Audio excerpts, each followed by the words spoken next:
WhatsApp guys, কি অবস্থা সবার? সবাই নিশ্চয় অনেক বেশি ভালো আছো, সুস্থ আছো, সুন্দর আছো। বাংলাদেশে এখন কি চলে? বাংলাদেশে এখন বন্যা চলে, তার মধ্যে চলে হচ্ছে মিরাজ আফ্রিদি। মিরাজ আফ্রিদিকে আমি দীর্ঘদিন যাবৎ কিন্তু আমি ফলো করছি, তার ভিডিওগুলো দেখি, খুবই ভালো লাগে। সে একজন কন্টেন্ট ক্রিয়েটর, একজন ব্যবসায়ী, সে একজন এতিমখানা চালায়, সে আরও অনেক কিছু করে। একটা মানুষের দুইটা হাত নাই এবং সে ঠিকঠাক মতো হাঁটতে পারে না, সে তার পরবর্তীতেও সে বিভিন্ন রকম কাজ করছে, সামাজিক কাজ করছে। এবং আপনারা সবাই যে মিরাজ আফ্রিদিকে নিয়ে ট্রল করছেন, আপনার কি মনে হয় মিরাজ আফ্রিদি ওইখানে নিজের প্রোটেকশন ছাড়া সে সেখানে গিয়েছে? সে বন্যার্তদের পাশে, মানুষের পাশে যে দাঁড়াইছে, তার নিজের উদ্যোগে দাঁড়াইছে। সে নিজের উদ্যোগে হয়তো বিকাশ নাম্বার দিচ্ছে বা না দিচ্ছে, মানুষ পারলে তাকে হেল্প করেন, না পারলে না হেল্প করেন। অনেকে তো এআই দিয়ে তার দুইটা হাতও বানায় দিচ্ছেন ভাই। এআই দিয়ে দুইটা হাত বানায় দিচ্ছেন, তাকে বাস্তবে দুইটা হাত বানায় দেন না, দেখি পারেন কিনা। মিরাজ আফ্রিদির জন্মগতভাবেই তার দুইটা হাত নাই এবং তার পায়ের একটু সমস্যা আছে, যার জন্য সে ঠিকঠাক মতো হাঁটতে পর্যন্ত পারে না।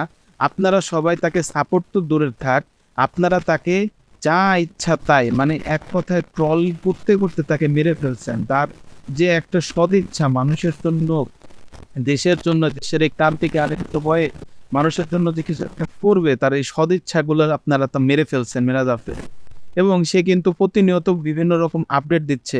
আপনাদের এই ট্রলের কারণে সে কিন্তু এখন মোটামুটি নিজে লাইভে আসে না, অন্য কাউকে দিয়ে লাইভ করায় এবং সে নিজে দূরের থেকে দেখে। আপনারা বুঝতে পারছেন আপনাদের এই ট্রলের কারণে একজন কন্টেন্ট ক্রিয়েটর বলি বা একজন ভালো মানুষ বলি, তার মনটা কতটা খারাপ হয়ে গিয়েছে। বা সব থেকে দারুণ ব্যাপার হচ্ছে মিরাজ আফ্রিদি নিজে একটা এতিমখানা চালায় এবং এইখানে সম্পূর্ণ মোটামুটি নিজেই উদ্যোগে এতিমখানাটা কিন্তু সে তৈরি করেছে।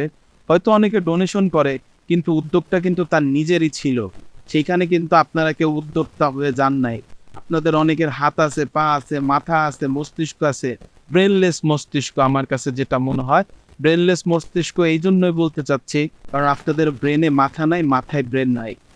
আমার এই কমেন্ট সেকশনে হয়তো অনেকে অনেক কিছু বলতে পারেন, কিন্তু একজন মানুষ, যে মানুষটা নাকি মানুষের পাশে দাঁড়াইছে, তাকে আপনারা এইভাবে ট্রল না করলেও পারতেন। সে কিছু না হোক, অন্তত তার নিজের প্রোটেকশন নিয়েই কিন্তু সে ওইখানে নামছে, নাইলে কিন্তু সে কখনোই যেত না। সে কিন্তু অবশ্যই এতটুক জ্ঞান তার আল্লাহ দিয়েছে যে সে ওইখানে গেলে তার যদি কোনো একটা অ্যাক্সিডেন্ট হয়, তার পরিবার, তার এতিমখানা, তার সেলুন, তার পাবনা এলাকায় যে বাসা, এই টোটাল সব কিছু যে ধূলিসাৎ হয়ে যাবে, এতটুক কিন্তু জ্ঞান তার আছে আমার কাছে মনে হয়।